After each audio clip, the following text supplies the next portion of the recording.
मौला थल से जल करे और जल से थल कर देत, हे साहेब तेरी साहेबी अब श्याम कहूँ सवेत। परमात्मा सब कुछ कर सकते हैं। जब तक आपके मन में ये खरपतवार भरा पड़ा है, खुरापात भरे हैं, ऐसा नहीं हो सकता वैसा नहीं हो सकता, तो आप इस अध्यात्म ज्ञान को नहीं समझ सकते, फिर आपका प्रयत्न व्यर्थ होगा। पुण्यात्माओं, श्रद्धालु की श्रद्धा ब्लाइंड होती है, वो ब्लाइंड फेथ करता है और ऐसे ही करना चाहिए। लेकिन उस श्रद्धालुओं की श्रद्धा का, उस स्वभाव का जो एक श्रद्धालु के अंदर होता है, वो ब्लाइंड फेथ करता है अपने गुरुओं पर, ऋषियों पर, जो वो बताते हैं, टीचर्स पर, जो टीचर होते हैं, आध्यात्मिक टीचर। और उन्होंने, श्रद्धालुओं ने इन अज्ञानियों को महर्षि, मंडलेश्वर और परम धड़ी मान लिया, सतगुरु समझकर उन पर विश्वास कर लिया, उन्हें जो वचन कहे धार लिए, शिरोधार्य कर लिए। वो दुरुपयोग किया उन्होंने। अभी तक मूर्ख बना रहे हैं, उनको खुद ज्ञान नहीं, श्रद्धालु उनके पीछे लगे हुए। अब आप जी को ये ज्ञान ग्रहण करने के लिए फिर से आपने उसी स्थिति पाना पड़ेगा, क्योंकि काल ये चाहता है कि ये भगवान से दूर हो, किसी तरह हो। जैसे पूरा चीन नास्तिक बनवा दिया और रूस नास्तिक हो गया, क्योंकि जैसे महात्मा बुद्ध थे, ये पुण्यकर्मी प्राणी था, स्वर्ग से सीधा आया था, राजा का लड़का था। जो व्यक्ति स्वर्ग से आया है तो यहाँ के सुख उसको कुछ नहीं लगते, उसका मन नहीं लगा, पिछले संस्कारों ने अंगड़ाई ली, वो घर त्याग कर चला गया, मनमुखी साधना शुरू कर दी, हठ योग किया, मरने को हो गया। गया के अंदर एक माई ने उसका मुंह का दूध चावल लगाए, जब वो धीरे धीरे होश में आया, कुछ फिर आहार करने लगा, तब उसने कहा था, starvation could not lead to salvation, भूखा मरण तक भगवान नहीं मिल सकता। फिर उसके पिछले संस्कार थे कुछ, उसके कारण उसके वचन में शक्ति थी, लाखों लोग अनुयायी हो गए, लेकिन वे ऑफ वर्शिप ठीक नहीं थी। जैसे पूरा चीन महात्मा बुद्ध के विचारों से प्रभावित होकर उसके साथ धार्मिकता से लगे थे, ना कि राजनीति से। अब आगे चल के महात्मा बुद्ध के द्वारा बताए गए साधनों से, वे ऑफ वर्शिप से, पूजा की विधि से कोई लाभ हुआ नहीं, वो नास्तिक होने थे, क्यों, भगवान है ही नहीं फिर। तो ये यही चाहता है कि जैसे ही ये लाखों करोड़ों व्यक्ति नकली गुरुओं के पास पहुंच गए, अच्छी आत्माएं श्रद्धा से बैठे हैं और सोचते हैं मोक्ष होगा, अब उनको इस ज्ञान का पता चलेगा, परमात्मा के सच्चे ज्ञान का, तो वहां से भागेंगे वह। ऐसा कोई पागल नहीं आज के दिन, ऐसा बावला नहीं है कि उन मूर्खों के फिर भी चिपका रहेगा, और फिर भी चिपका रहेगा तो है उल्लू पड़ा रहेगा वहां पर। तो यहाँ जब आएंगे वो व्यक्ति, क्योंकि वो ज्ञान तक ज्ञान सुन रखा उन्होंने, और वो 20-20 वर्ष से ठोक रखा अंदर, अब वो धीरे धीरे जब ये ज्ञान यहाँ से शुरू होगा तो वो उनके मन में वो खुरापात विद्यमान होंगे जो पहले अज्ञान सुन रखा। वहाँ तो वो ब्लाइंड फेथ कर रहे थे, अब यहाँ ब्लाइंड फेथ हो नहीं सकता, क्योंकि वो दूध के जले हुए हैं। अब छाछ को भी फूकेंगे तो उनको टाइम लगेगा सेट होने में। इतनी और उनका दुर्भाग्य है कि वहाँ से लोगों के फंस गए जिनका ज्ञान भर दिया आपके अंदर। लेकिन अंत में फिर आपने जब ये ज्ञान और ये प्रमाण सामने आएंगे, फिर आपने पुनः फिर ब्लाइंड फेथ करना पड़ेगा इस दास के ऊपर। और जब आपके हृदय की अग्रम मग्रम खत्म हो जाएगी, ऐसा नहीं वैसा नहीं, तब भक्ति शुरू होगी। गीता जी अध्याय नंबर 2 के श्लोक नंबर 46 में कहा कि अर्जुन, जब तेरी बुद्धि भिन्न भिन्न प्रकार के भ्रमित करने वाले वचनों से हटकर एक तत्व ज्ञान पर आश्रित हो जाएगी, तब तो तू योग को प्राप्त होगा, तब तो तू भगत बनेगा, साधक बनेगा। नहीं तो कभी कुछ इधर ध्यान जा रहा है, कभी वो सच्चा होगा, वो झूठा होगा, वो कैसे होगा। इनसे हट ले गिर एक तत्व ज्ञान पर आश्रित हो जाएगा जब तेरी साधना प्रारंभ होगी। तो दास का प्रयत्न है कि आपके सारे ये संशय नाश करूं और तत्व ज्ञान से आपको पुनः फीड करूं, भरूं, और फिर आपके अंदर एक आस्था भगवान पूर्ण परमात्मा की इतनी दृढ़ हो जाए कि आप फिर डगमग ना हो।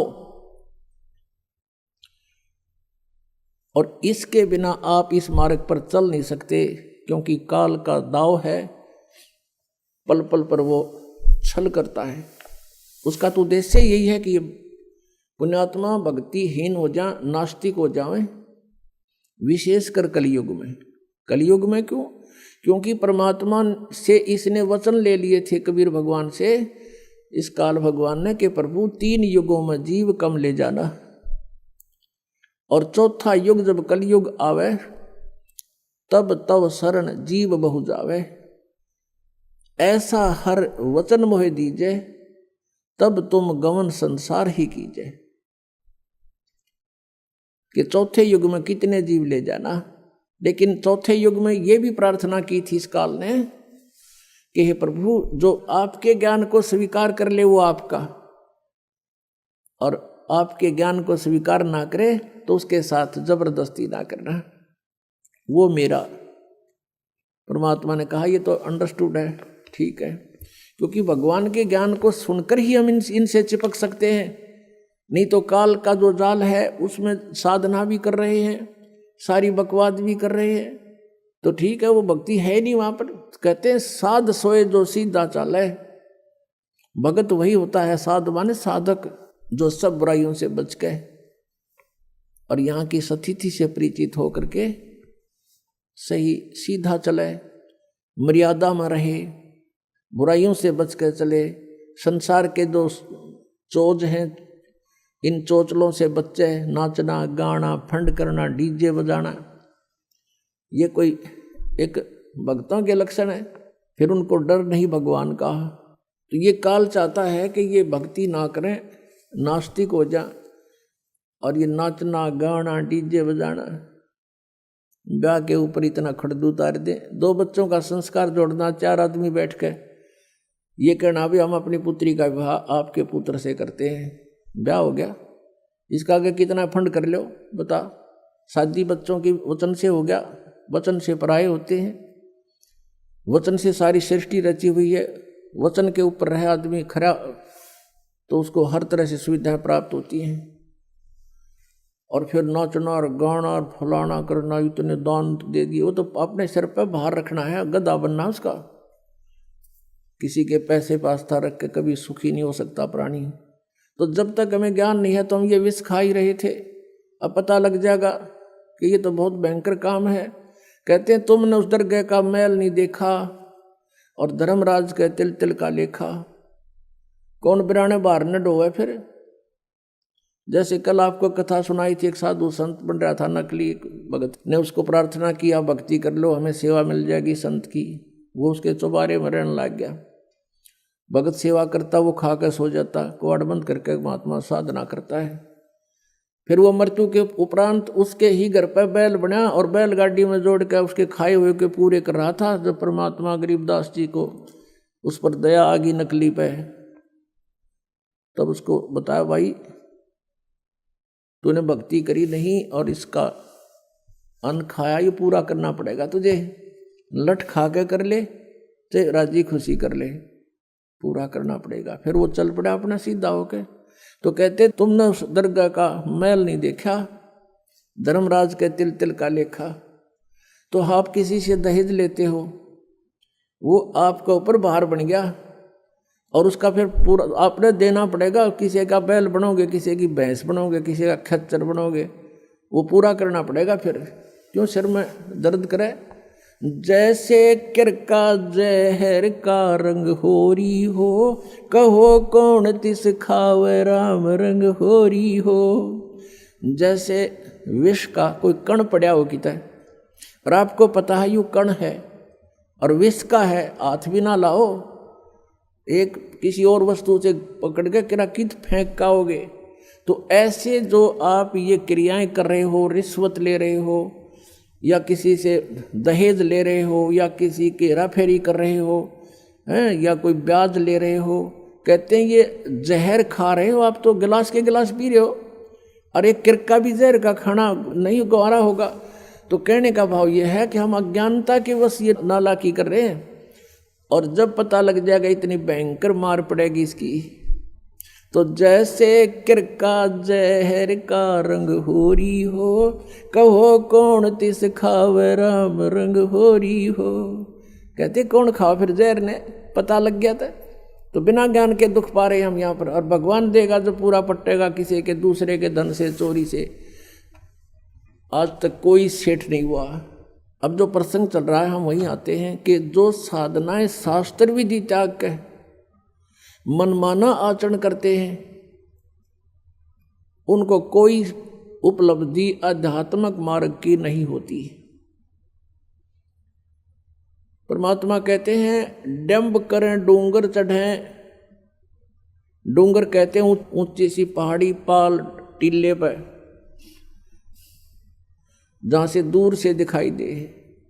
डंब करें डूंगर चढ़ें अंतर झीनी झूल, और जग जाने ये बंदगी करें ये बो है सूल बबूल। आम जनता तेनों सोचा बड़ा साधक साधना कर रहा है, देखो सुबह से लेकर शाम तक अपना तप करता है। तो परमात्मा अपने उस आध्यात्मिक मार्ग में बताते हैं कि जनता जाने ये भक्ति करे यो बो है सूल बबूल। ये तो दम्भ कर रहा है, ऊपर बैठ कर ढोंग कर रहा है, दिखा रहा है आपको। परमात्मा के पाने की भक्ति जो है बहुत सिंपल है, और उसके लिए परमात्मा ने स्वयं आना पड़ा। इस यथार्थ ज्ञान को देने के लिए जैसे कल रात का सारा ही सत्संग इस उद्देश्य पर था कि परमात्मा कैसा है, वो परमात्मा क्या करता है। तो उस परमात्मा के विषय में आपने पवित्र वेदों में, पवित्र बाइबल में, पवित्र कुरान शरीफ में ये देखा कि वो भगवान मनुष्य दृश्य है, मनुष्य जैसा है, लेकिन उसके शरीर का तेज बहुत अधिक है, और वो ऊपर रहता सतलोक में तख्त पर विराजमान है, और वहाँ से गति करके सतलोक से धूलोक से उस तीसरे मुक्ति धाम से गति करके वहाँ से प्रस्थान करके चल के आता है। और यहाँ वो अच्छी आत्माओं को मिलता है, और अच्छी आत्माओं को मिलकर वो अपना तत्व ज्ञान आप ही बताता है। परमात्मा ने, परमेश्वर कबीर देव ने जो लीला की वो 600 वर्ष पहले की थी, वो उनके जीवनी के अंदर भगवान की लीलाओं में लिपिबद्ध है, वो लिखी हुई है। और आज वेद हमने देखे, इससे पहले वेदों को कोई समझ नहीं सका। उन वेदों में यही लिखा कि वो परमात्मा 3 स्थिति के शरीर से 3 प्रकार की अपनी वेशभूषा से, शरीर की वेशभूषा, यह शरीर भी हमारा एक वेशभूषा है अपने, और नीचे ओरिजिनल शरीर अलग होता है हमारा सभी का, उसके ऊपर तो 3 प्रकार के शरीर धारण करता है, और उनसे हम सबका धारण पोषण यानी सबकी संभाल करता है। एक रूप में मनुष्य दृश्य शरीर है परमात्मा का, सतलोक में और ऊपर के लोकों में अलग अलग रूपों में विराजमान है। तो सतलोक के अंदर परमात्मा के एक रोमकूप की शोभा करोड़ सूर्य मिला दे, करोड़ चंद्रमा, तो भी परमात्मा का प्रकाश उनसे अधिक है एक रोमकूप का। इतना तेजों में शरीर है, लेकिन गर्मी नहीं है। और फिर वो परमात्मा दूसरी स्थिति में जब आता है, वो प्रत्येक युग में एक लीला करता है। नवजात शिशु का रूप धारण करके प्रकट होता है, और बाहर जंगल में, नगरी से बाहर वन में एक तालाब के ऊपर, जहाँ किसी दरिया से कोई लहरों के माध्यम से ऐसा कोई जल भरा हो, उस सरोवर के अंदर प्रकट होता है कमल के फूल पर। और ये सब कार्य परमात्मा अपना निर्धारित उद्देश्य लेकर आता है, उसे आधार से करता है। फिर उसको कोई अच्छी आत्माएं उठा कर ले जाती हैं जो पिछले संस्कारी होते, ऐसा वेदों में लिखा है, आपको दिखाएंगे, धीरे धीरे सारा परिचय कराएंगे। और उसको फिर वो धीरे धीरे जब बड़ा होने लगता है, छोटी ही आयु में परमात्मा अपना जो उद्देश्य लेकर आता है वो तत्व ज्ञान को प्रचार करना शुरू कर देता है। और उस परमात्मा के ज्ञान के सामने बड़े बड़े विद्वान मंडलेश्वर सब फिट्टे मुंह हो जाते हैं, उनको जवाब नहीं आता है। तो इस प्रकार परमात्मा दूसरी प्रकार की जो शरीर से लीला करता है वो शिशु रूप धारण करके आता है और ऐसे ही जनसाधारण की तरह कार्य करता है, अपना निर्वाह अपने हाथों से करता है और वो पूर्ण परमात्मा भी होता है और एक भक्त के भी लक्षण उसी में पूरे होते हैं और एक तत्वदर्शी संत भी कंप्लीट इन ऑल रेस्पेक्ट वही होता है और एक अच्छे नागरिक का रोल भी वही करके दिखाता है। हमारे को एक एग्जाम्पल कोड करते हैं भगवान कि इस लोक में आप जी ने परमात्मा पाने के लिए ही प्रयत्न करना है। यहाँ की अन्य वस्तुओं की तुम इच्छा करते हो तो अभी आप बालक हो, खिलौने मांग रहे हो और ये खिलौने टूट जाते हैं फिर रोते हो। तुमने क्या चीज मांगनी चाहिए यहाँ से? साईं इतना दीजियो जा मैं कुटुंब समावे, हम भी भूखे ना रहें अतिथि न भूखो जावे। कि हे परमात्मा इतना दीजिए जिसमें कुटुंब समावे, यानी रिक्वायरमेंट ऑफ फैमिली, परिवार की आवश्यकताएं फुलफिल हों, इतना दीजिए दाता। और हम भी भूखे ना सोएं और कोई अतिथि आ जावे वो भी भूखा ना रहे, इसे अधिक नहीं चाहिए। परमात्मा कहते हैं घर तो 3.5 हाथ और गना तो 4.25, कह कबीर अधिका गहे ताको नहीं विचार।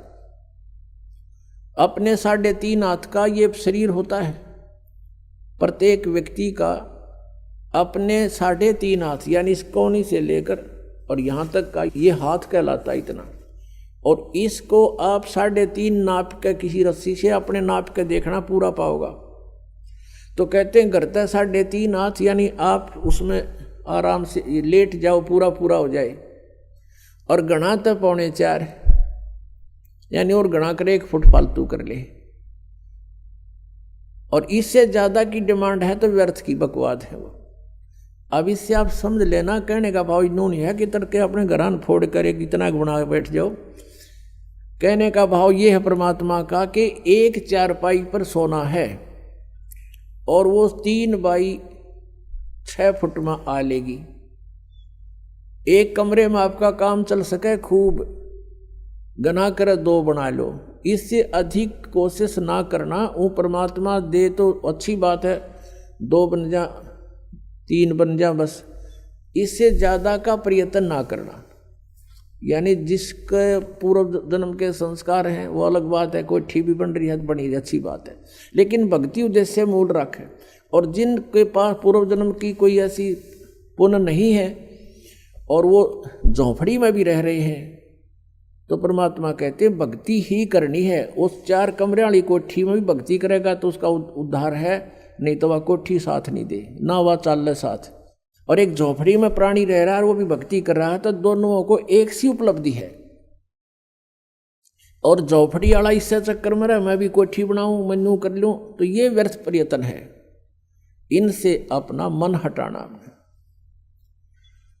अब प्रसंग चल रहा है कि परमात्मा, जैसे कल सत्संग के अंदर आपने सुना था कि वो परमात्मा सतलोक से चलकर आता है, वो 3 सतिथि में उसका शरीर है।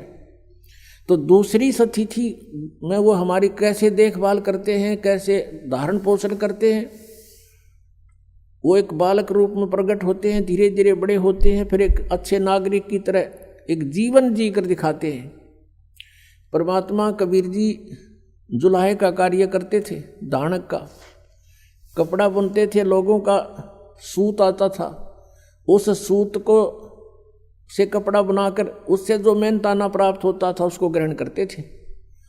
और उससे भी कोई बच जाता था, घर में भोजन से पैसा बच जाता था, उसको फिर भंडारे पर धर्म पुण्य पर लगा दिया करते थे। परमात्मा के घर में 2 उनके पुत्र पुत्री मुंह बोल रहे थे, 2 बच्चे मुर्दे जीवित किए थे किसी सर्कमस्टांस में, किसी के जो है हठ योग को सेट करने के लिए, परमात्मा की महिमा को प्रकट करने के लिए।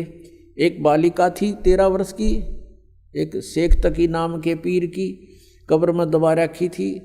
उस पीर ने बहुत ज़्यादा परमात्मा के साथ दुर्व्यवहार शुरू कर दिया था। राजा सिकंदर लोधी कबीर परमेश्वर जी से बहुत प्रभावित हो गए थे, क्योंकि उनको जलन का रोग था, जो कबीर परमेश्वर जी की कृपा से वो स्वस्थ हो गया था और कोई भी ट्रीटमेंट उसका काम करना बंद कर गया था। वो तो मृत्यु के दिन गिने था। सिकंदर लोधी दिल्ली का बादशाह कबीर परमेश्वर के आशीर्वाद से वो स्वस्थ हो गया था। उसके बाद वो बहुत आदर करता था कबीर परमेश्वर का।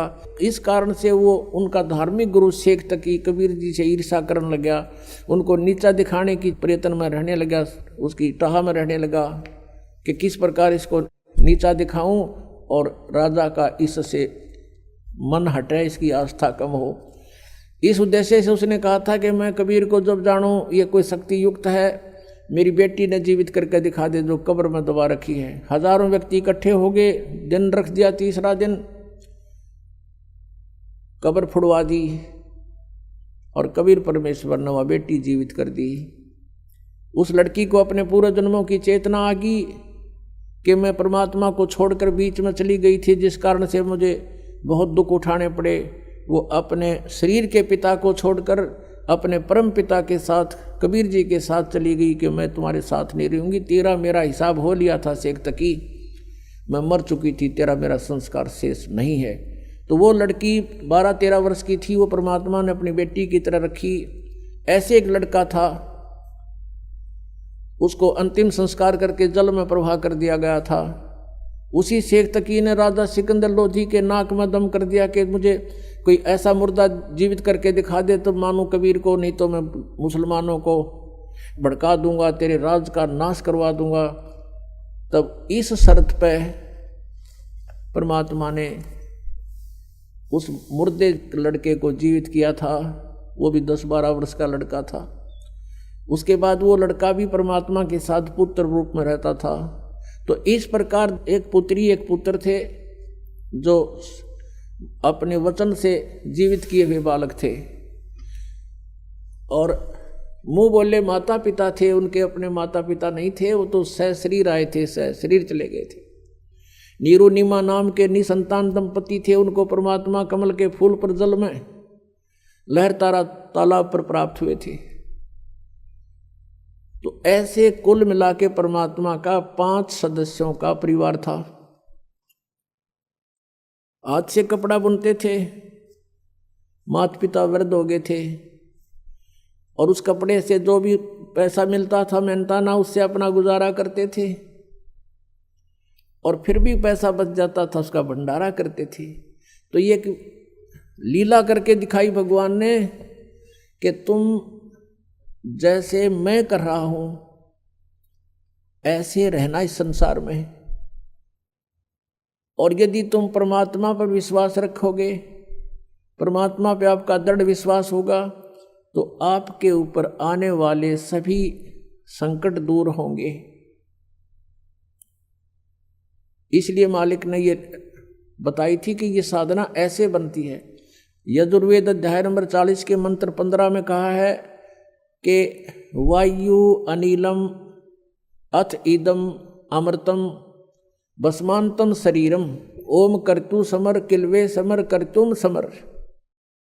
ओम नाम का जाप काम करते करते स्मरण करो, विशेष कसक के साथ स्मरण करो, मनुष्य जीवन का मुख्य कर्तव्य जानकर ओम नाम का जाप करो। ये ब्रह्म का साधन, ब्रह्म की भक्ति है। और गीता जी अध्याय नंबर 17 के श्लोक 23 में कहा कि ब्रह्म ने सच्चिदानंद घन ब्रह्म की साधना का ओम तत्सत इति निर्देश है ब्रह्म न तिर्विद समर्थ है। उस परमात्मा सच्चिदानंद घन ब्रह्म परम अक्षर ब्रह्म की साधना के 3 मंत्र का जाप है, ओम तत् और सत। ओम तो ब्रह्म का, तत् ये सरपुरुष का सांकेतिक है, वो अलग मंत्र है, और सत ये परम अक्षर ब्रह्म का है, परम अक्षर पुरुष का है। ये मंत्र भी गुप्त है, ये दास दे सकता है, इस पृथ्वी पर किसी को अधिकार नहीं है उस नाम के देने का, ना ही उसको वो परिचित है कोई। और यदि मुझ दास से प्राप्त करके ये मंत्र कोई स्वयंभू संत बनकर किसी को गुमराह करने की चेष्टा करता तो अधिकारी नहीं है, उससे भी आपने बचना है, औरों को भी बचाना है कि ये बिल्कुल झूठ बोल रहा है, नकली पासपोर्ट बना रहा है। और फिर जीवन अंत के समय जब तुम्हारा जीवन अंत होगा तो सतलोक जाने की तैयारी होगी, फिर उस पासपोर्ट की पहचान होगी ऊपर ये अधिकारी था कि नहीं जिसने तुझे नाम दिया, तो जीवन नष्ट हो चुका होगा, फिर कुछ नहीं बात बनेगी। पहले सावधान होना है। तो ये क्या बताया है कि सभी ने, जो भी संत हैं या परमात्मा आए थे, उन्होंने जो साधना बताई यथार्थ, और जिन महापुरुषों ने भगवान पाया उन्होंने हठ योग नहीं किए, 2.5 घंटे सुबह 2.5 घंटे शाम साधना नहीं की। उन्होंने तो चलते फिरते उठते बैठते अपना कर्तव्य कर्म करते करते परमात्मा की भक्ति का विधान बताया, जो सभी सदग्रंथ और संत इसी को प्रमाणित करते हैं। तो इसलिए परमात्मा ने स्वयं आकर के ऐसा जीवन जी कर दिखाया कि ऐसे रहोगे तो मैं तुम्हारे साथ होऊंगा। और भगवान साथ हो गया तो फिर क्या नहीं कर सकता। अब परमात्मा हमारे साथ होगा। और सभी कहा करते हैं कि भगवान ना रूठना चाहिए, संसार वैसे रूठ जा, रूठो जग सारा, रूठो ना भगवान हमारा। तो परमात्मा को प्रसन्न करने के लिए हम साधकों ने प्रयत्न करना है।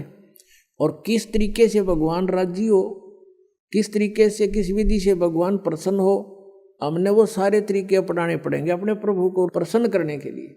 तो वो तरीके स्वयं परमात्मा आकर बता के गए। एक तो छल कपट नहीं करे, चोरी ठगी जारी नहीं करे, किसी की आत्मा नहीं दुखा अपने स्वार्थवश, और भी मन कर्म वचन से भी किसी को दुख नहीं दे। तुमने उस दरगाह का मैल नहीं देखा, धर्मराज के तिल तिल का लेखा। हम मन में बुरा सोचते भी हैं किसी का, वो भी अकाउंट आपका लिखा जाता है। और यदि आप किसी का भला सोचते हो और आप कर भी नहीं सकते हो तो भी आपका गुड अकाउंट बनता है, अच्छा लेखा बनता है। तो हमने पहले तो अपने आप को बहुत सेट करना पड़ेगा। हम घने बिगड़ गए, एक दिन से नहीं, हम तो असंख्य युगों से बिगड़े हुए हैं। और अब हमें सेट होने का ये मार्ग मिला है, विधि मिली है, ये औषधि मिली है, जिससे हमारे अंदर के विकार जलेंगे। इस ज्ञान से हम सेट होवांगे, और फिर सेट होवांगे तभी परमात्मा के निकट जाएंगे। क्योंकि हम सभी प्राणी एक ही परमात्मा के हैं, चाहे हाथी है चाहे चींटी है, राजा है या रंक है, हिंदू है मुसलमान या सिख या ईसाई है। इस काल ने हमें भ्रमित करके अलग अलग बना दिया। हम अलग हुए क्यों करें? क्योंकि हमने भगवान की चाह है, हमने भगवान पाने के लिए ही हम मुसलमान बने, परमात्मा पाने के लिए हम हिंदू बने, भगवान के लिए हम सिख बने, भगवान के लिए हम ईसाई बने, क्योंकि ईसा जी के वचनों का अनुसरण करने वालों को ईसाई कहने लगे। तो हम इसलिए अलग अलग हुए। अब हम बुद्धिमान हैं। पहले तो हम एक व्यक्ति पर आश्रित थे, किसी संत गुरु पर, उसने जो बता दिया हम सही मानते थे। अब हमारे सभी सदग्रंथ और जिन महापुरुषों ने परमात्मा पाए उनके विचार ये बताते हैं और उनके सब एक मेल खाते हैं। तो हमने अब उन भ्रमित वचनों को छोड़ना पड़ेगा, चाहे वो हिंदू धर्म के हैं, चाहे वो ईसाई धर्म के हैं, चाहे वो मुसलमान धर्म के या सिख धर्म के हैं, जो शास्त्र प्रमाणित नहीं है, उनको त्यागना पड़ेगा। और तभी हम भगवान के निकट जा सकते हैं। तो वो कौन से हैं, उसमें चाहे मर्यादा भंग हो, चाहे कोई धार्मिक हमारे लोग नाराज हो, इसकी परवाह नहीं करनी है। हमने अपना कल्याण करवाना है। तो इस प्रकार हम उस परमात्मा के निकट पहुंच सकेंगे। उसके लिए क्या करना है? उसके लिए भगवान ने स्वयं आकर के हमें यही बताया है कि मैं जो रिहर्सल करके दिखा रहा हूं तुम ऐसे रहना। अब परमात्मा ने क्या क्या लीलाएं की। साईं इतना दीजियो जा मैं कुटुंब समावे, हम भी भूखे ना रहे अतिथि न भूखो जावे। यानी जो भक्ति हम करते थे, जो साधना हम करते थे, कि किसी ने भी कैसे ही बता दिया हम उसी तरह करने को तैयार हो जाते थे। अब प्रसंग चल रहा था कि ये सुबह 2.5 घंटे, शाम में 2.5 घंटे बैठने का विधान ये संत मत का नहीं है, ये तो हठ योग है। और ये तो हजारों वर्ष करके देख लिया, इससे कुछ भी ना मिल रहा। और कहते ध्यान लगाते हैं, ये नकली पंथ वाले कहते हैं हम सीधा तिरकुटी पर जाते हैं, और तिरकुटी यहाँ नहीं है, तिरकुटी इसके पीछे है। इस बैक साइड में, और कहते हैं त्रिकुटी से हम सीधा ऊपर को चलते हैं। ऊपर कहाँ जाओगे तुम? न सतनाम का बेरा न सतलोक का बेरा। सतनाम को कि कहीं तुम स्थान बता रहे हो, और सतनाम को कहीं सतपुरुष बता रहे हो। और सतनाम तो जड़ है सारे मार्ग की। सतनाम 2 अक्षर का मंत्र है, इस चीज में एक ओम है, एक तत् है। तत् वो सांकेतिक ये दास बताएगा, जो जिनको सतनाम प्राप्त है 2 अक्षर का, वो श्वास उश्वास से उसका सिमरण है, तो वो सतनाम है। इनको सतनाम कहना मेरा नाम दे। ये 5 ओंकार रंकार ज्योत निरंजन, ये तीनों काल के सर्व में, और सोहम और सतनाम। यहाँ सतनाम नाम बता रहे, वहाँ इनकी जो एक पुस्तक है ये वार्तिक, इनकी जो उसके अंदर लिखा है कि वो सतनाम 4था लोक है, 4था मंजिल है, और फिर वही सार शब्द है, वही सार नाम है सतनाम ही। और सतनाम ही सचखंड सतलोक है, सतनाम ही सतपुरुष है। अरे झूठा ज्ञान और ध्यान कहाँ लाओ तुम? ये बाद विदा चतुराई, तुम्हारा ज्ञान यूजलेस है, तुम ध्यान कहाँ लगा रहे हो? तुम्हारा थ्योरी गलत है, प्रैक्टिकल क्या करोगे तुम? तो जिन भी महापुरुषों ने परमात्मा मिला, किन किन ने मिला? आदरणीय धर्मदास साहिब जी को, आदरणीय मलुकदास साहिब जी को, आदरणीय दादूदास साहिब जी को, आदरणीय नानक साहिब जी को, आदरणीय गरीबदास साहिब जी को, गांव छुरानी जिला ददर हरियाणा वाले को, आदरणीय घीसा दास साहिब जी को, गांव खेकड़ा जिला मेरठ उत्तर प्रदेश में। इन महापुरुषों ने परमात्मा पाया, और उन्होंने उनकी साधना देख लो उन्होंने कैसी की। जैसे गरीबदास जी किसान थे, खेती करते थे और भक्ति भी करते थे, और परमात्मा स्वयं आए थे, दुल्हे का कार्य भी करते थे। वो कभी हठ योग उनके जीवन में आप दिखा दो इतिहास में या उनकी वाणी में कहीं भी किया या लिखा हो। ऐसे ही आदरणीय नानक साहिब जी खेती करते थे, पहले तो नौकरी करते थे, वो नौकरी भी त्याग दी, जो भगवान से परिचित हुए, सचखंड जाकर वापस आए, वहाँ देखा भगवान को, सतपुरुष को, कबीर साहिब को, वापस आते ही सब नौकरी भी त्याग दी, और 12 वर्ष तक परमात्मा का प्रचार किया इधर उधर घूम फिर के। फिर परमेश्वर का आदेश हुआ कि आप बैठ जाओ, आपका विरोध बहुत हो जाएगा, काल के दूत सक्रिय हो गए हैं, आप घर पे अपना साधना करो और आने दो समय। अब इस नाम को गुप्त रखना। नानक साहिब जी को कह दिया गया था कि इस सतनाम को, ये 2 अक्षर का जो मंत्र है, ओम और दूसरा तत्, इन दोनों का जाप स्वयं नानक साहिब जी करते थे, लेकिन आगे किसी को ये नाम प्रदान नहीं किया, और ना ही इस नाम का जाप करने का आदेश दिया, क्योंकि परमात्मा का आदेश था। जैसे कबीर परमेश्वर जी की वाणी में लिखा कि धर्मदास तो 1,00,000 दुहाई, ये सार नाम कितबार न जाई, ये सार नाम बार जो पढ़ी, और बिचली पीढ़ी हंस नी तरही। धर्मदास तो 1,00,000 दुहाई, ये मूल ज्ञान कहीं बार न जाई, मूल ज्ञान बार जो पढ़ी, बिचली पीढ़ी हंस नी तरही। मूल ज्ञान को तब तक छुपाई जब तक 12 पंथ मिट जाई। एक तो मूल ज्ञान है, जो ज्ञान मूल ज्ञान ये ज्ञान है जो अब दास आपके समक्ष रूबरू करा रहा है। एक मूल मंत्र है सतनाम सार नाम, इनको भी गुप्त रखना था। नित्यकाल के दूत सारे यही नाम देते मिलते, वो अधिकारी वो है नहीं, और जनता भ्रमित हो जाती कि वो भी वही मंत्र देते हैं, वो भी वही साधना बताते हैं। एक कोगल है, अब वो एक कोगल भी ना छोड़ी, परमात्मा ने सीधा बख्शी। वो उआबाई बकते हैं, एंड वेंड के नाम देते हैं, और 5 नाम काल के जानो, तब दानी मन शंका आनो। 5 काल आप पे हैं, जिसको ये तुलसीदास हाथरस वाले को ये मानते हैं कि इन्हीं की कुछ प्रेरणा पा करके तो इस शिवदयाल जी जो थे इनके परम धनी, उन्होंने प्रेरणा पा करके साधना शुरू की थी, लेकिन उनका गुरु नहीं बताते वो। तो वो 500 नामों को काल का बताते हैं, ये 5 नाम पर गाटा जोड़ रहे, तो ये कहाँ जाएंगे? ये सीधे काल के मुख के अंदर है। तो पुण्यात्माओं, दास के इस प्रयत्न को निंदा या किसी का वो नहीं समझना, एक परोपकार समझना। कई भक्त कहते हैं आपके गुरुजी जो है निंदा करते हैं दूसरों की, नहीं।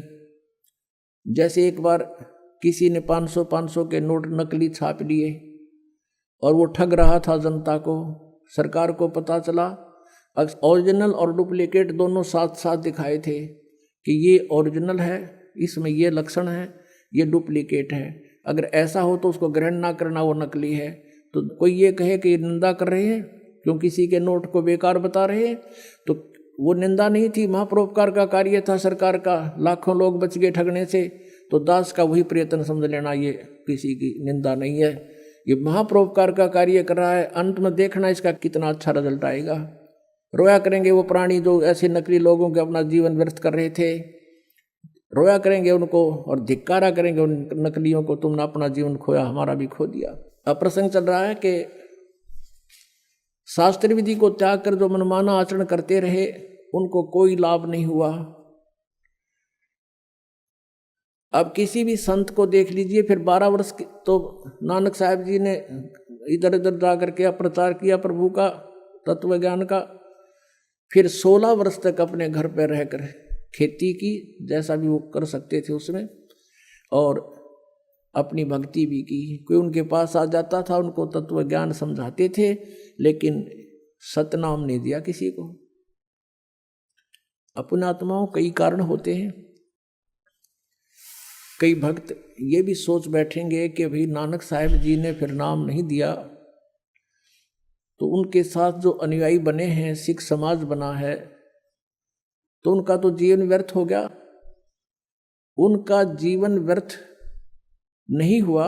कारण क्या था? जैसे उन्होंने एक ऐसी विधि बता दी, पुण्यात्माओं, हम कोई एक दिन के जन्मे नहीं हैं, हम कोई एक जन्म में ही, इसी जन्म में हम ये दुख या कष्ट नहीं भोग रहे हैं, असंख्य जन्मों से हम कष्ट उठाते हुए आ रहे हैं, असंख्य जन्मों से। और जब तक ये ट्रीटमेंट पूरा नहीं मिलेगा, हमारा रोग नहीं कटे जन्म और मरण का। आज से 600 वर्ष पहले, 550 वर्ष पहले नानक देव जी को परमात्मा मिले थे। उन्होंने फिर उनसे कहा था कि अभी आप इस ज्ञान का प्रचार अवश्य करो, लेकिन यह सतनाम नहीं देना, ना बताना किसी को। तो अब शंका उत्पन्न होती है कि उनके अनुयायियों का फिर जीवन नष्ट हो गया। जैसे उनकी जन्म साखी में, समुद्र की साखी में प्रमाण है, बाला और मर्दाना ये 2 भक्त बहुत अच्छे सेवक थे, श्रद्धालु समर्पित थे नानक जी पर। तो आदरणीय नानक साहिब जी के साथ ही रहते थे। उनके सतलोक गमन के उपरांत जो द्वितीय सेकंड जो अधिकारी हुए नानक साहिब जी के, वो अंगद देव थे। उन्होंने बाला और मर्दाना से पूछा कि आप उनके साथ रहते थे, गुरुजी कैसी क्रियाएं करते थे, कैसे रहते थे, वो सब कथाएं सुनाई। एक समय की कथा सुनाई कि जब हमने प्रार्थना की नानक साहिब जी से कि हमें श्रीलंका दिखाओ, तो उन्होंने कहा आंखें बंद करो। हमने आंखें बंद करी और कहा खोलो, तो खोली। हम समुद्र के किनारे खड़े थे। फिर आदरणीय नानक साहब ने कहा कि मेरे पीछे पीछे आ जाओ, इस समुद्र के ऊपर, जल के ऊपर, और वाहे गुरु बोलते रहना। मर्दाना और बाला वाहे गुरु करते हुए चल पड़े। जब मर्दाना ने देखा कि गुरुजी तो ओम सोहम का जाप जप रहे हैं बोल बोल के, तो मर्दाना भी ओम सोहम कहने लग गया। वो जल में डूबने लगा। जब आदरणीय नानक साहब ने कहा कि मर्दाना तू मेरी नकल ना करे, मैंने जो कहा तो वही बोल, मर्दाना फिर वही वाहे गुरु करने लगा। फिर जल के ऊपर थल की तरह चल पड़ा। अब ये लीला नानक साहब जी ने क्यों किया? उन्होंने परमात्मा चाहिए था और परमात्मा ही उनको गुरु रूप में मिले थे आकर के। कहते हैं जो गुरु वचन पर डट गए कट गए फंद 84 के, गुरु वचन निश्चय कर माने पूरे गुरु की सेवा ठाने। तो वो संत थे, उन्होंने अपना कल्याण करवाना था, जगत से कुछ नहीं लेना था। अब यहाँ थोड़ा सा प्रमाण आपको दिखाते हैं। पुण्यात्माओं, ये अध्यात्म ज्ञान है, जब तक आप इससे ओतप्रोत नहीं हो जाओगे, आपका मन टेकन ना दे तुमने, आपके मन के सारे शिकंजे काट देने, सबकी ये खत्म कर देने इसकी सारी बकवाद, ताकि वो सेट हो जाए और आपने तंग ना करे, भक्ति कर लेने दे। इसलिए सब प्रमाण उन महापुरुषों के दिखाए जा रहे हैं ताकि ये मन बकवाद छोड़ दे और आपका सहयोगी हो जाएगा। और जब ये आपका सहयोगी हो जाएगा, यो काल का एजेंट है, इसकी स्पीड बहुत ज़बरदस्त है, फिर यो इधर भी डूंडा उठा देगा। आपको दिखाते हैं जन्म साखी भाई बाले वाली, देखिएगा सब तो बड़ी भाई बाले वाली जन्म साखी doctor Jawahar Singh Kirpal Singh and company, ये इसके प्रकाशक हैं। ओम सतगुरु प्रसादी, ये है ई जन्म साखी अज तक छप चुकियां नालों वड्डी है, सब तो वड्डी ते पुरातन है भाई बाले वाली जन्म साखी श्री गुरु नानक देव जी दी पंजे साहिबां दी साखी ते 10 पातशाहां दे जीवन समेत मुकम्मल साखियां हन। प्रकाशक Shri doctor Jawahar Singh Kirpal Singh and company. ये कहाँ से छपी है? पुस्तकां वाले गली नंबर 8 बाग रामानंद अमृतसर। तो अब इसके 547 पृष्ठ पर समंदर दी साखी पृष्ठ 547, यहाँ से पढ़ेंगे। बाला संधु वाच, ये बाला संधु वाच, संधु इसका गोत्र था बालाजी का। बाला संधु वाच, अब वो बाला संधु बोला, ताते हे गुरु अंगद जी, जद गुरु नानक जी जीतिए कोलों जीतिए पासों विदा होए, अजीते ते विदा होकर आगे चले, ता मर्दान ने कहा सच्चे पातशाह जी असा समुंदर ता देखिया पर लंका ना देखी जिथे रामचंद्र जी चढ़ाई कीती है।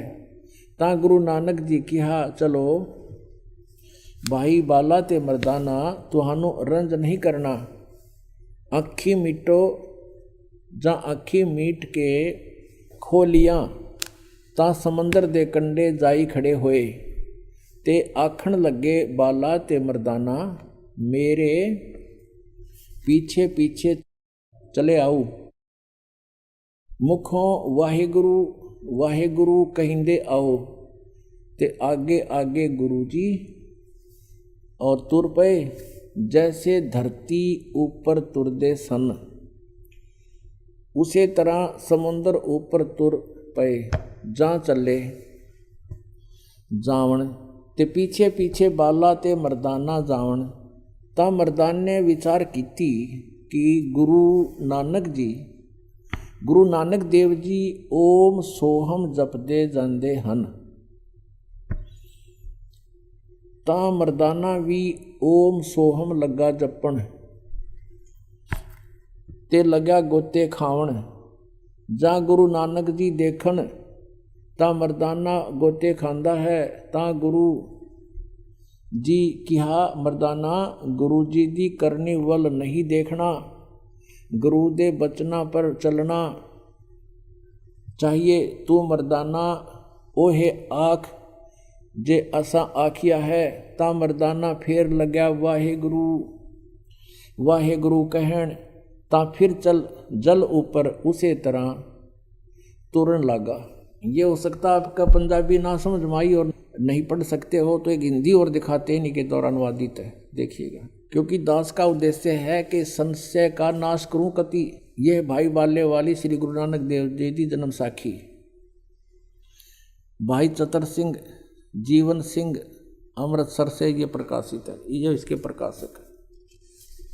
इसके 559 पृष्ठ पर लिखा है, ये वही है। पंजे साहिब और 10 पातशाह का जीवन संपूर्ण साखियां सहित दर्ज है। प्रकाशक चतर सिंह जीवन सिंह अमृतसर से। इसके केवल प्रकाशक और अनुवादक बदले हैं, बाकी वो मैटर जो का तो है। ये है 559 पृष्ठ और समुद्र दी साखी। एक दिन मर्दाने ने कहा, हे महाराज, मेरा मन चाहता है कि समुद्र में जो लंका है वहाँ का भ्रमण किया जाए। गुरुजी ने कहा, अच्छा आप लोग अपने नेत्र बंद करो। जब मैं और मर्दाना ने नेत्र बंद करके क्षण पीछे खोले, तब हम लोग गुरुजी के साथ महान समुद्र तट पर खड़े थे।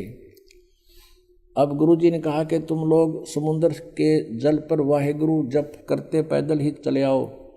हे गुरु अंगद देव जी, हम लोग गुरुजी के पीछे पीछे उसी प्रकार जा रहे थे जैसे सूखी पृथ्वी पर चला जाता है। आगे आगे गुरुजी ओम सोहम का जप करते चले जा रहे थे। तब मर्दान ने सोचा कि हम भी ओम सोहम का जप क्यों ना करें। तब मर्दाना भी ओम सोहम की रट लगाने लगा। बस वह लगा गोते खाने। गुरुजी ने पीछे देखा तो हंस कर कहने लगे, मर्दाना से इसका धर्म है कि वह गुरु के बताए मार्ग पर चले, इसलिए तू वाहे गुरु की जप, तेरा उसी में कल्याण है। जब मर्दाने ने वाहे गुरु नाम की रट लगाई, फिर वह पूर्व प्रकार पानी पर चलने लगा। पुण्यात्माओं, ये आध्यात्मिक मार्ग है, अभी तक छुपा के रखना था, परमात्मा का आदेश था। इसी में हमारा हित था जो महापुरुषों ने परमात्मा की आज्ञा का पालन किया। अब पूरे सिख समाज में ये मंत्र नहीं है, और इस कारण से क्योंकि गुरुजी ने मना कर दिया, तो ये सपने में भी नहीं, इसका जिक्र भी नहीं किया किता है। और गुरु ग्रंथ साहिब के अंदर जब संग्रह करने लगे अंगद देव जी, वैसे इनका संग्रह तो गुरु अर्जुन देव जी ने किया था, फिर भी वाणी सभी महापुरुषों ने जैसे जैसे लिखी थी उस समय इस उद्देश्य से कि गुरुजी का आदेश है, ये मंत्र किसी के हाथ नहीं लगे और इसका जाप नहीं करना, किसी को पता भी ना लगे, इसलिए गुरु ग्रंथ साहिब की जो संग्रह किया वाणियों का, उस समय वो वचन ही छोड़ दिए जिसमें क्लियर मंत्र था, वो सब वाणी छोड़ दी। और इसलिए कि कहीं किसी के हाथ लग जाए और वो जाप ना कर ले, गुरुजी की आज्ञा की अवहेलना हो जाएगी। तो एक प्राण संगली बना रखी है सिख समाज ने ही। उस प्राण संगली के अंदर ये मंत्र लिखे हुए हैं, गुरुजी के वो शब्द लिखे हुए हैं जिसमें ये मंत्र स्पष्ट लिखा हुआ है कि ये जाप जप। और उसमें ये लिखा प्राण संगली के अंदर, गुरु ग्रंथ के समय संग्रह करते समय ये वाणियां बच गई थी, इनको अलग से संग्रह कर करके, और महले पहले की वाणी है, ये प्राण संगली नाम से पुस्तक प्रकाशित की गई है। अब इसका कारण क्या था? अब आपके शंकाएं उत्पन्न होंगी कि सिख गुरु नानक देव जी ने ऐसा क्यों किया, समाज को तो इसे वंचित रख दिया, यही मूल मंत्र है, इसी से कल्याण संभव है। अपनात्माओं, जैसे हम डॉक्टर के पास जाते हैं, डॉक्टर हमें देखता है कि इसको कोई अन्य ऐसी तकलीफ है, यदि अब इसको ये इंजेक्शन लगाए जाते हैं तो ये काम नहीं करेंगे, तो उसके लिए क्या करता है, वो ग्लूकोज शुरू कर देता है। उसमें कुछ ऐसी औषधियाँ शक्ति की जिससे शरीर खराब ना हो, ऐसी औषधि डाल करके, ऐसे इंजेक्शन ला करके उसको चालू कर देता है। और वो फिर उसके कारण से वो शरीर नष्ट नहीं होता। तो हमारी जो भक्ति का प्रारूप बिगड़ गया और इसमें ठग ज़्यादा प्रवेश हो गए। परमात्मा ने अपना वचन के आधार से इस समय तक इस भक्ति को लाना था, आप जी को भी भक्ति की आस्था में रखना था। इसलिए कोई किसी भी देव की पूजा करता था और उसके पुराने संस्कार, पिछले जो संस्कार अच्छे थे, तो परमात्मा आपको आपत्ति आने पर मदद करता था। ये करता था वो कबीर परमेश्वर ही। और हम ये सोचते थे कि मैं श्री कृष्ण जी की पूजा करता हूँ, मेरे भगवान श्री कृष्ण ने आज मुझे ऐसा लाभ दे दिया। परमात्मा ने इस चीज़ की कोई चिंता नहीं, वो ये चाहते थे कि आस्था बनी रहे इनकी भगवान में। वो चाहे पत्थर की मूर्ति पूज कर भी अपनी आस्था बना रहे, इससे मुझे लाभ हो गया तो कोई प्रॉब्लम नहीं, करते रहेंगे। इस समय तक इस भक्ति को और आपको दोनों को आस्था बनाए हुए यूं का यूं रखना था। अब जैसे गुरु नानक देव जी ने भंडारे शुरू किए, पहले तो उनके अपनी खेती से स्वयं अपना भंडारा अपने घर से ही करते थे, जितने भी 100-200 पहले भगत थोड़े ही आते थे नानक साहब के पास, तो अपने ही घर से सबको भंडारा भोजन करवाते थे। फिर धीरे धीरे ज्ञान देते थे कि भाई भक्ति करनी चाहिए और धर्म करना चाहिए, भंडारा करना चाहिए, भूखा भोजन देते हैं पहुँचेंगे प्रमाण, धर्म तो दसका नहीं दसका तीनों लोग, खैर आए तुम्हें खैर है कीजिए आत्मपोख। फिर धीरे धीरे अनुयायियों को समझ में आने लगा कि हे प्रभु कुछ हमारा भी पुण्यदान हो, हम तो आपका ही खा रहे हैं सारा, हमारा कल्याण कैसे होगा। तब उन्होंने परमात्मा, अब नानक साहब जी चाहते थे कि यदि आज मैं कह दूंगा तुम घरता आटा लाइयो घी लाइयो, एक नहीं आओगा। और नानक साहब जी अपने घर से उनका भंडारा शुरू कर दिया, फिर ज्ञान दिया, भगवान का विधान बताया तो उनके समझ में आ गई, तो उन्होंने स्वयं दान करना शुरू किया, भंडारे शुरू किया, अपने ही पैसे ला कर दान, कोई आटा लाता, कोई घी लाता, कोई गुड़ शक्कर ले आता। परमात्मा नानक साहब जी चाहते थे कि इनमें कुछ आस्था बने, फिर ये भंडारे शुरू करवा दिए उन्होंने। ये 5 यज्ञ होती है, इसमें एक यज्ञ है धर्म की, दूसरी यज्ञ है ध्यान, तीसरी यज्ञ हवन की और चौथी यज्ञ प्रणाम, 5वीं यज्ञ ज्ञान की। तो ये 5 यज्ञ शुरू करवा दी नानक देव जी ने। अब इन यज्ञों से बहुत लाभ मिलता है, लेकिन मोक्ष नहीं हो सकता। अब इनसे क्या हुआ, फिर आगे चल के गुरु ग्रंथ साहिब का पाठ तो बहुत बाद में शुरू हुआ है, पहले ऐसे सत्संग करते थे, गुरु निर्धारित कर लिए, बाद में नानक साहब जी के जाने के बाद उत्तराधिकारी बना दिए। तो उनके आदेश अनुसार वो वहाँ सब भगत कुछ लेके जाता था, कुछ लेके जाता था, फिर सामूहिक भंडारे शुरू कर दिए।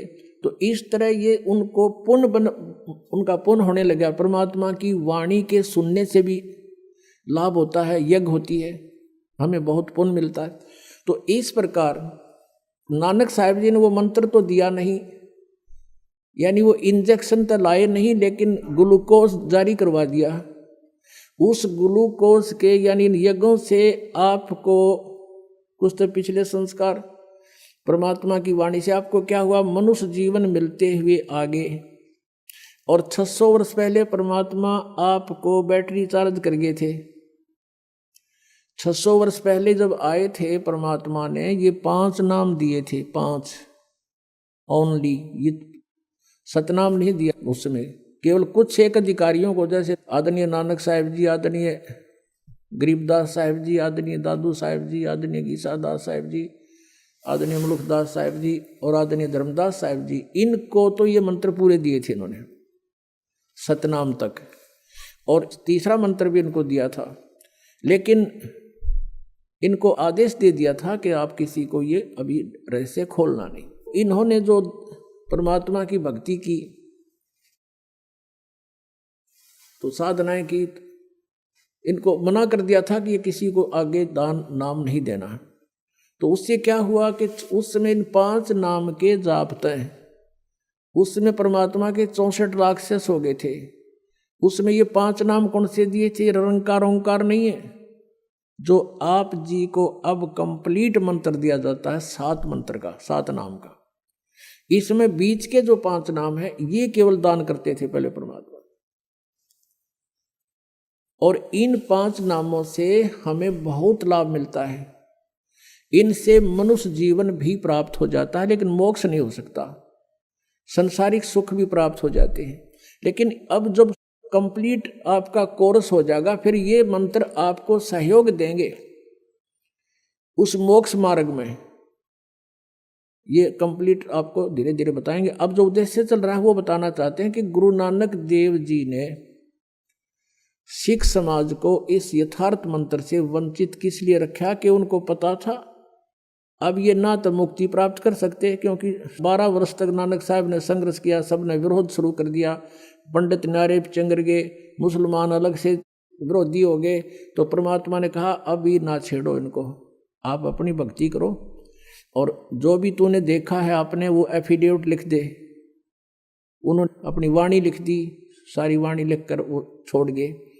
आज उनकी वाणी हमारे लिए एफिडेविट का काम करती है कि कबीर इज गो ढक्का कबीर करीम तू बे ए परवरदिगार, 721 पृष्ठ पे लिखा है गुरु ग्रंथ साहिब के, और 24 पृष्ठ पे लिखा है फाई सूरत मनुख की वेश ए ठगवाड़ा ठगी देश खरा सियाणा बोता भार, ये धानक रूप रहा करतार।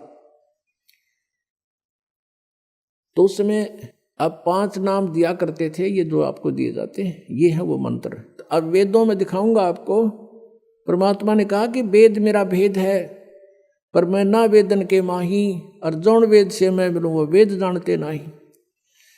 वेदों में सांकेतिक नाम है, ऐसे ही 5 नाम भी वो परमात्मा देता है। वो परमात्मा 7 नाम भी देता है।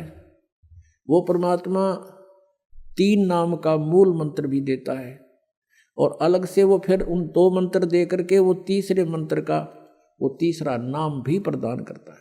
यानी ये वेदों में भी लिखा है, लेकिन वेद परमात्मा की ही महिमा के हैं, लेकिन वो मंत्र कौन से हैं, वो 5वें वेद में थे, वो काल ने नष्ट कर दिए। उसको देने के लिए प्रभु स्वयं आते हैं। अब तो उस समय से सिख समाज के अंदर एक गुरु नियुक्त किया जाता था,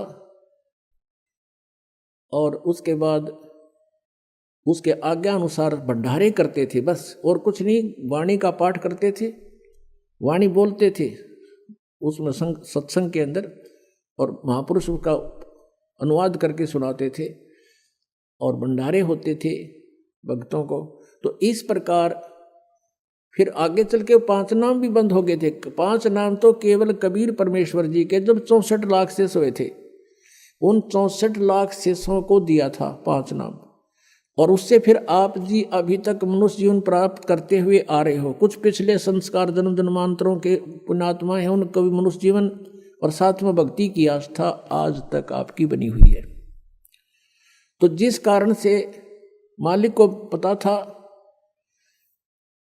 कि कलयुग के मध्य में, अब कलयुग का मध्य समझो ये, यानी अब से प्राइम टाइम है ये भक्ति का, और इसी में काल ने निरे एजेंट छोड़ रखे हैं। जहाँ डला उठा के देखे उड़े संत पावे, और सैकड़ों हजारों की संख्या में उसके शेष पावे, और कह का किसी को पता नहीं, सब मूर्ख बना रहे भोली आत्माओं को।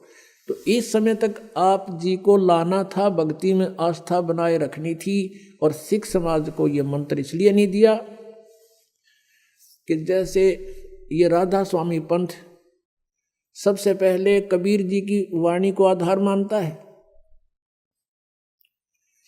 जो अपने प्रमाण वो दे रहे हैं अपने समर्थन में, और दूसरे नंबर पर गुरु ग्रंथ साहिब को मानता है। और यदि ये मंत्र उनमें होता तो ये मंत्र ये देना शुरू कर देते। अधिकारी ये है नहीं, क्योंकि तो काल के दूत है, इनका गुरु सटार्ट से ही गुरु नहीं है। इनके जो गुरुजी थे शिवदयाल जी, जिनसे ये कहते हैं राधा स्वामी पंथ चला, उसका कोई गुरु नहीं। और यहाँ भगवान ने आकर के खुद भी गुरु बनाए, मर्यादा बनाए रखने के लिए। गुरु नानक देव जी के भी गुरु थे, परमात्मा स्वयं आकर प्रकट हुए उनको, और उन्होंने उस नाम दिया, उनको शेष बनाया। और फिर गुरु नानक जी ने भी कहा कि मुझे सतगुरु मिल लिया, दीक्षा दी नहीं, मुझे सतगुरु मिले, मुझे दीक्षा दी नहीं। और सिख समाज कहता गुरु नानक जी का कोई गुरु नहीं था। तो ये इनकम्प्लीट नॉलेज है, अधूरा ज्ञान है जिनको ऐसी वाणी बोलते हैं वो।